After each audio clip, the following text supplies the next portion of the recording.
Welcome to Midnight Confessions, where true horror meets chilling storytelling.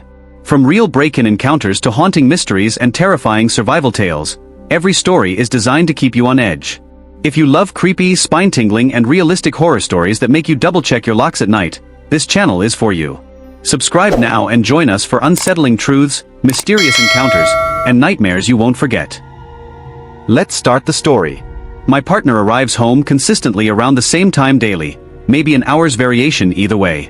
Meanwhile, I operate my business remotely from our shared space.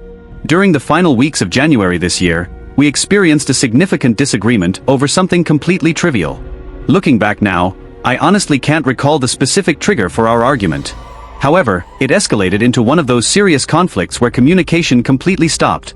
No conversations, messages, or phone calls for an entire 24-hour period. That particular afternoon found me positioned in our bedroom, managing my professional responsibilities. I was confident it was Tuesday, knowing his final lecture concluded at 1 p.m. on weekdays, which typically meant his arrival by 2:30. However, around 1 p.m. sharp, I detected our main entrance opening and closing.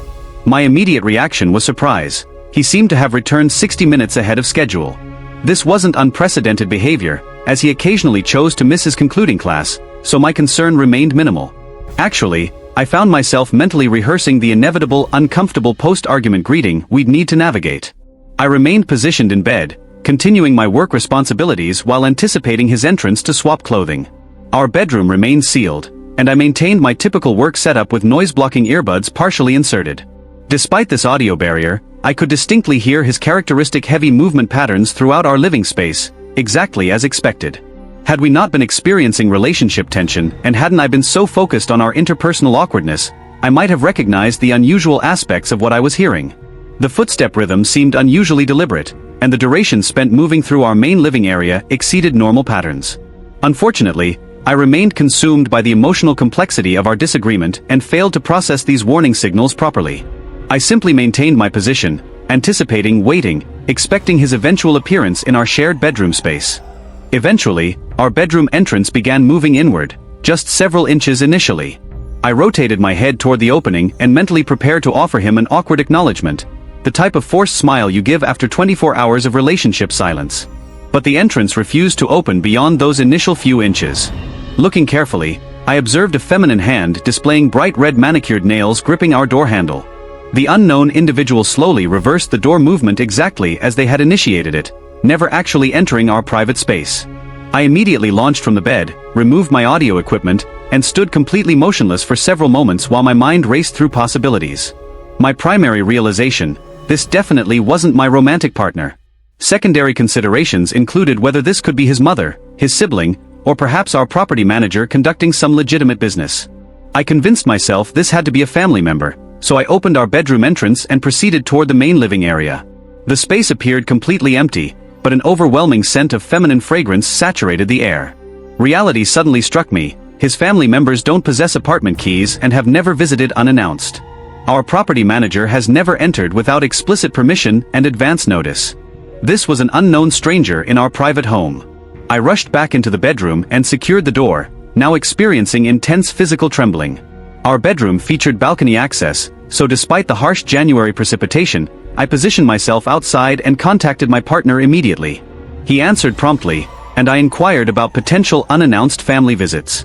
His response was immediate and direct: "Absolutely not. Stay exactly where you are. I'm contacting emergency services immediately." Police officers arrived within minutes and conducted a comprehensive apartment search. Predictably, no individual remained on the premises by this point. The bizarre aspect was the complete absence of theft. Despite our visible cash container positioned directly at the entrance, nothing had been disturbed or removed. Evidence suggested the intruder proceeded directly to our bedroom, observed my presence, panicked, and departed immediately. Additionally, our heavy wooden main entrance requires a key for operation, making unauthorized entry theoretically impossible. For several days following the incident, my partner and I rationalized this as overly curious property management behavior. I began feeling more secure about the situation. Nevertheless, we insisted our property manager replace all locking mechanisms. When she arrived with her spouse to complete this work, they made a disturbing discovery.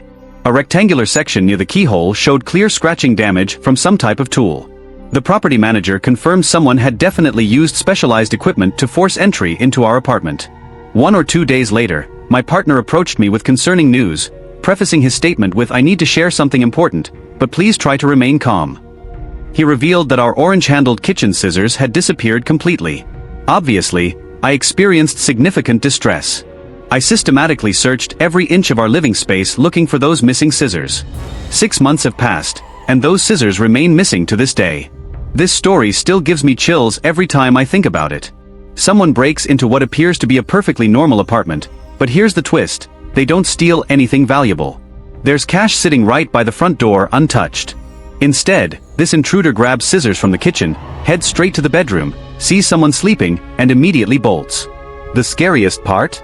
The person who lived there never found out who opened their door that night, and honestly, they probably don't want to know. It's the kind of random, unexplained incident that makes you double-check your locks before bed.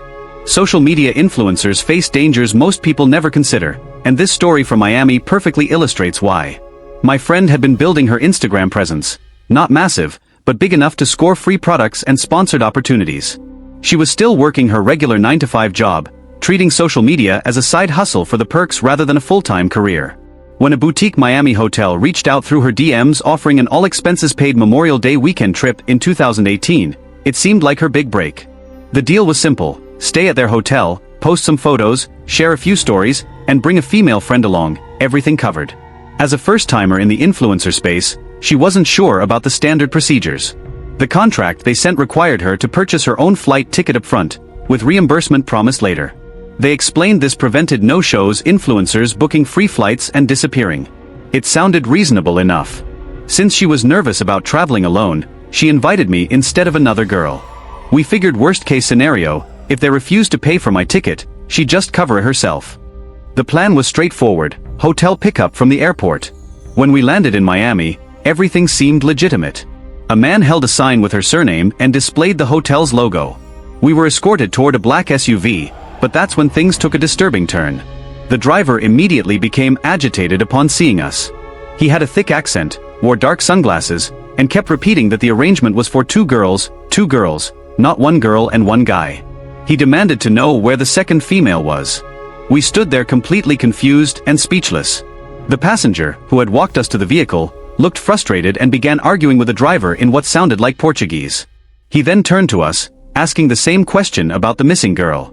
My friend tried explaining that she was the Instagram user they'd contacted and that I was just a friend accompanying her on the trip. The larger man in the passenger seat had heard enough. He got out, threw our luggage onto the ground, muttered something inappropriate, climbed back in, and they drove off. We were left standing there in complete shock, trying to process what had just happened. My friend immediately contacted Melissa, the supposed PR representative we'd been emailing with throughout the planning process. No response came. We decided to take a taxi directly to the hotel, and that's when the full scope of the deception became clear. The hotel had been rebranded entirely, different name, different ownership, completely different staff. When we showed them the Instagram account, they confirmed it had once belonged to their property but was no longer associated with them. Nobody from the current management had contacted us or authorized any sponsored trips. Either someone with access to the old account or whoever had gained control of it was behind the whole scheme. Looking back through the Instagram profile more carefully, we noticed all the photos and posts were outdated.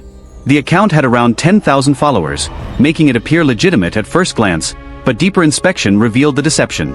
My friend felt terrible about falling for the scam and couldn't stop crying.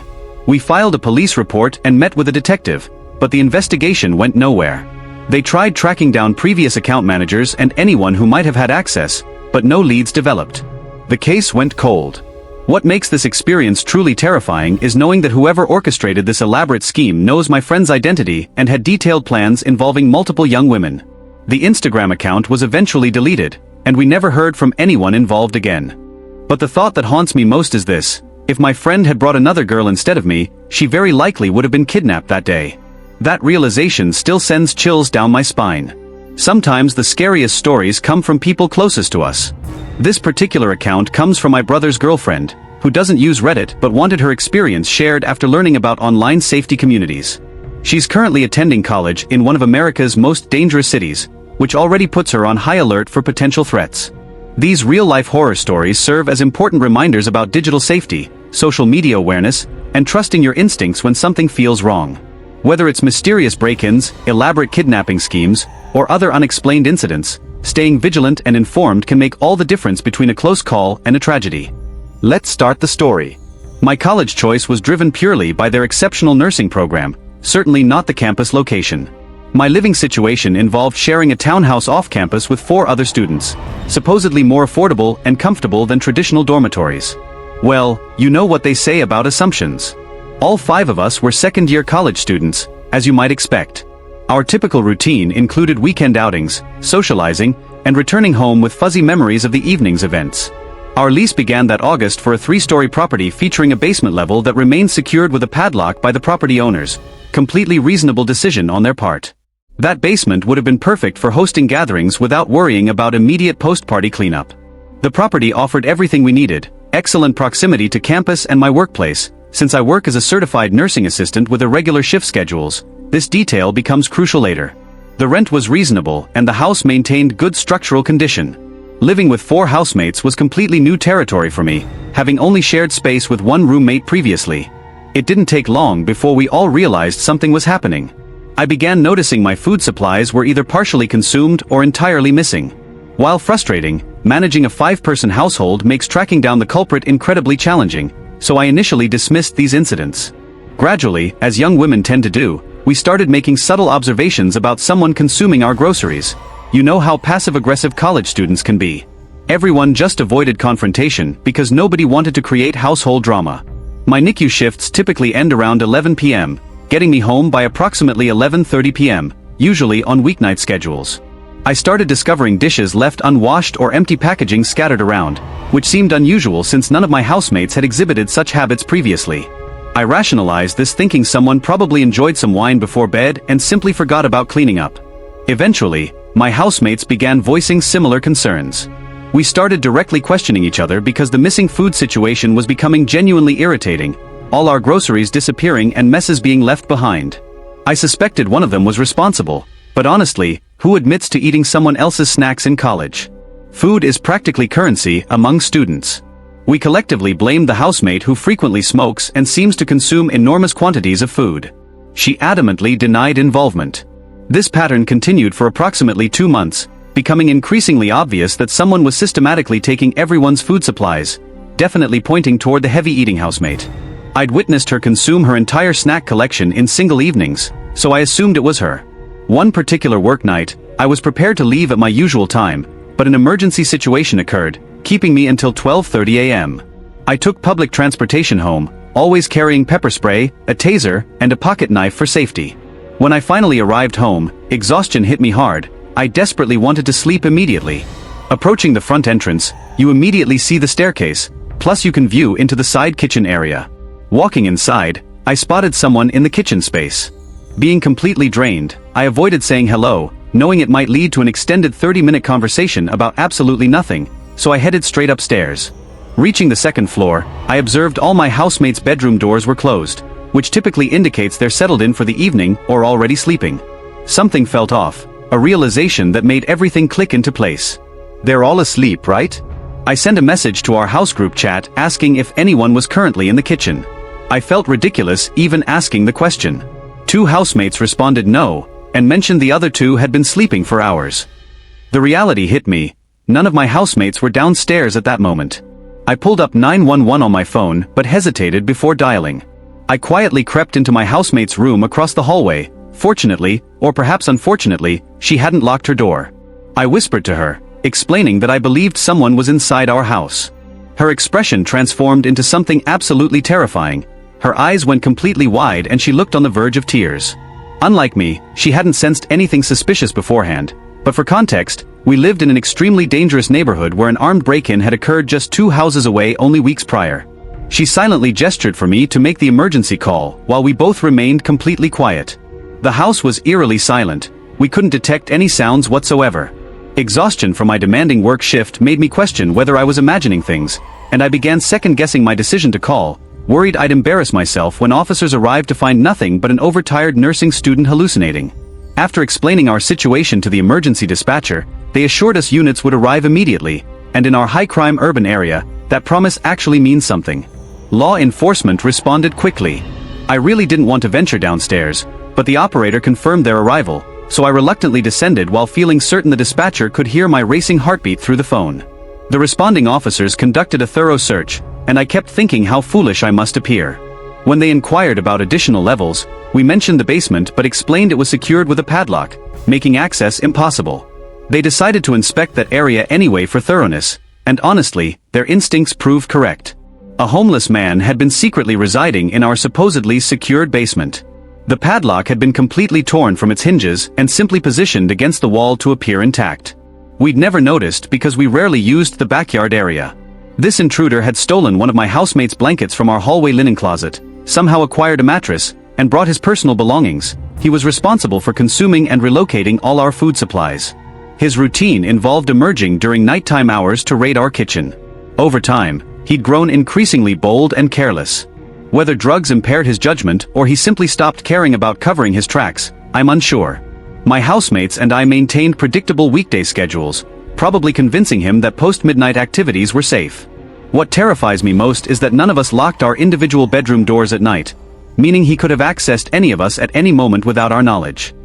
During his arrest process, I was the only housemate brave enough to witness the scene downstairs. Looking back, I regret that decision completely. I photographed the arrest to show my other housemates who were too frightened to come down and see for themselves. Here's the actual image of him being taken into custody. Honestly, let's hope we never encounter this person again. Regarding questions about his possessions found in the basement, the clothing collection was bizarre and unexplainable. Those nice dress shirts you can see actually belonged to two of my housemates' boyfriends who had complained about missing items. The basement had previously served as storage space for the property owners, explaining random items like the pull-up bar and other larger objects scattered around. Not everyone has to believe this story, but it genuinely happened to me and was absolutely terrifying. Edit for clarification about pronoun inconsistencies. I was with my brother's girlfriend when initially posting this story and continued helping her respond to comments after she left. When answering questions, I was relaying her responses rather than pretending to be her. I should have clarified this originally because now people think the story is fabricated. This actually occurred. There's photographic evidence that should demonstrate its authenticity. Let's start the story. My employment at a fuel station puts me in some seriously uncomfortable situations. Picture this. It's 3 a.m. and there's this persistent customer demanding I step outside to assist with pump operations. I'm typing this on my phone, so bear with me while I share this story. Some context about my workplace. I'm stationed at a gas station positioned along a major highway route. We encounter numerous travelers passing through our area daily. Each shift operates with just one employee, and we maintain 24-hour operations despite being severely understaffed. That's how I ended up agreeing to cover overnight duties. Important detail. I'm a woman working in a state where self-service fuel pumps have always been the standard. This particular customer enters our store, and I offer assistance as usual. He declines help, mentioning he needs fuel and wants to use our restroom facilities. I return to processing yesterday's invoice paperwork while he handles his business. After using the restroom, he exits for approximately 5 to 7 minutes before returning inside with a concerning request.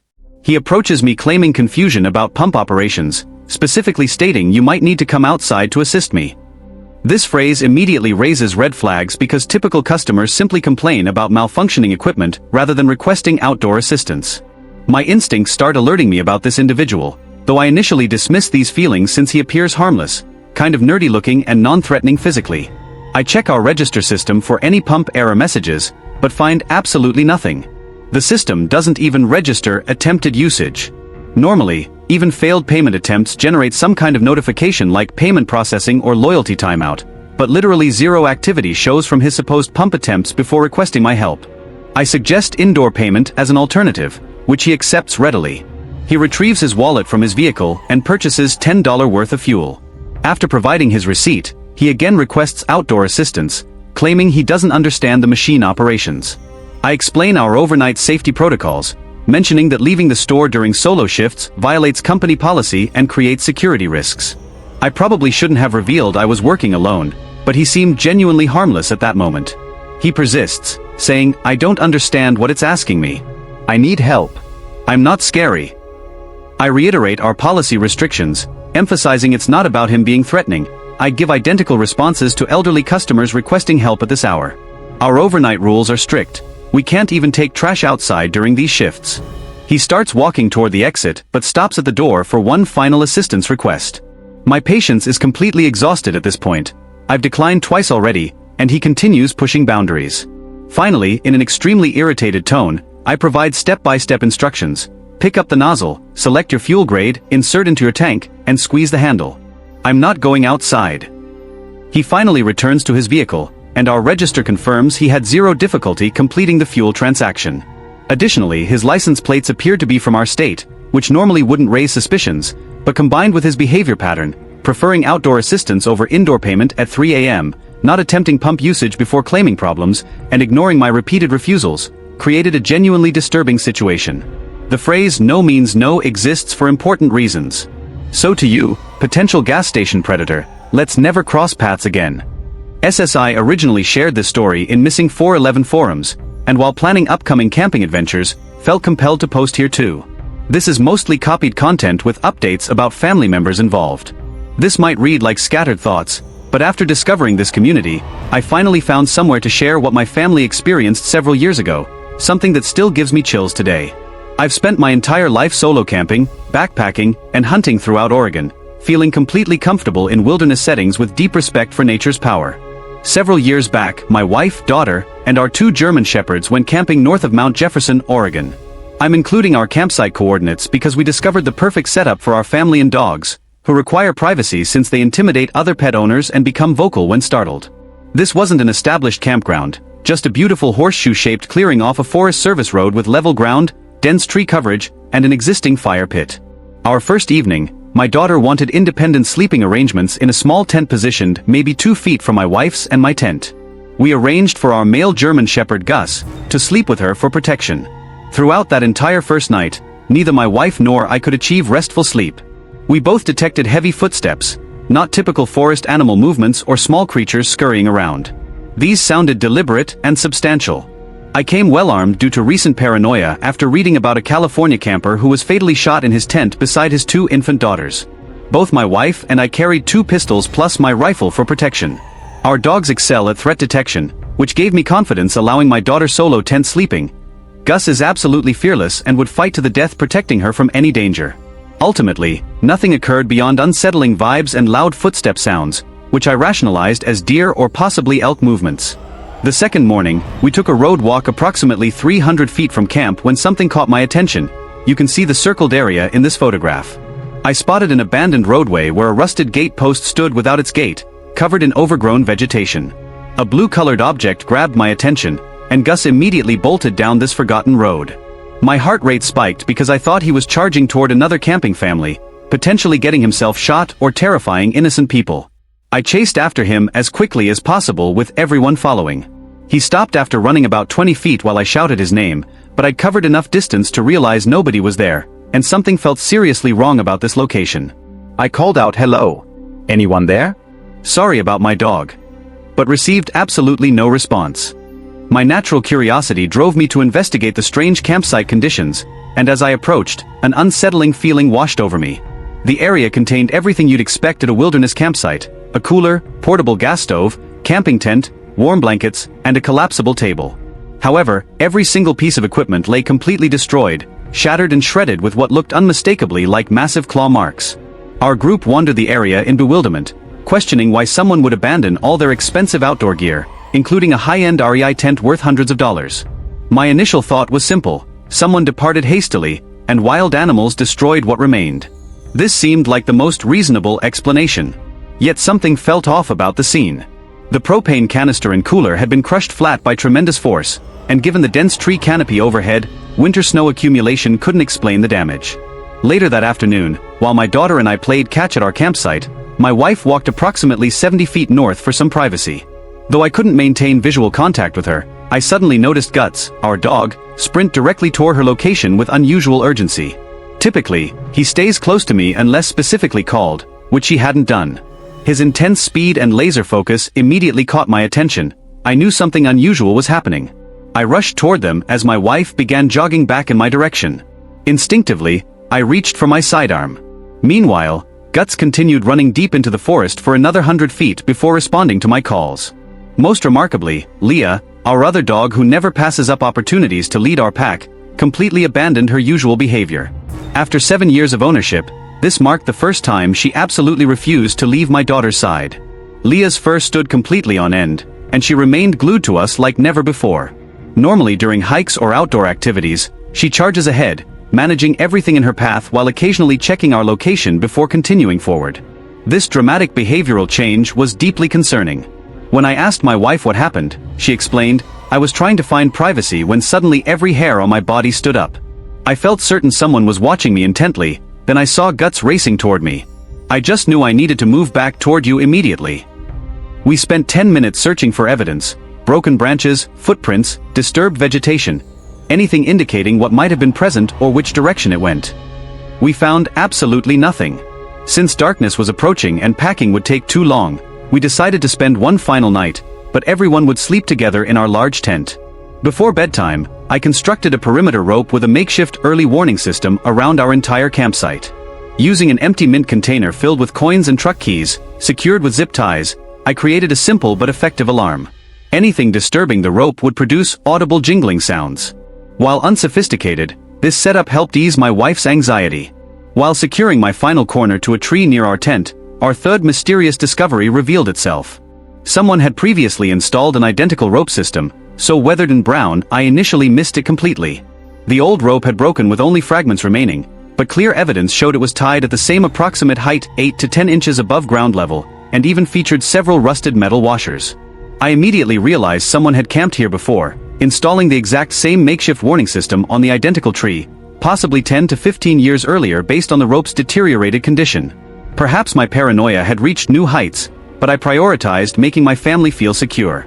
When evening arrived, I had the girls sit safely in our truck while I fired an entire magazine from my .45 caliber pistol into the ground. This served as a clear signal to whatever might be lurking that we were well armed. I reassured them that anything listening now understood we had 2 protective dogs and weapons, making us too dangerous a target for approach. This knowledge would allow us to sleep peacefully. That night passed quietly, no footsteps, and our dogs never became alert or started barking. We departed early the following morning.